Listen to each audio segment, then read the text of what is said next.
আসসালামু আলাইকুম। ভিডিওটা শুরু করলাম। আজকে আমি আবার ধানের জমি দেখতে আসছি। তো মাশাল্লাহ অনেক সুন্দর লাগছে, অসাধারণ।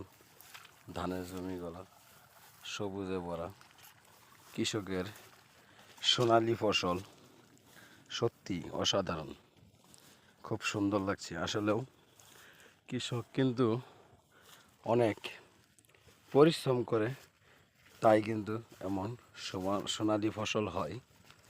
কৃষকের কিন্তু পরিশ্রমটা অনেকেই দাম দেয় না, মূল্য দেয় না। কৃষক যদি পরিশ্রম না করতো তাহলে বলেন তো বন্ধুরা, এমন সুন্দর সবুজ ধান কখনো করা সম্ভব হতো? আর যেসব লোক কৃষককে দাম দেয় না, আমি মনে করি ওরা কোনো মানুষের কাতারে পড়ে না। কারণ কৃষক যদি কষ্ট করে এই সোনালী ফসল না ফলাতো তাহলে কিন্তু আমরা ভাত খেতে পারতাম না। কথাটা কি ঠিক বললাম কি না সঠিক বললাম, অবশ্যই কমেন্টে সবাই বলবেন।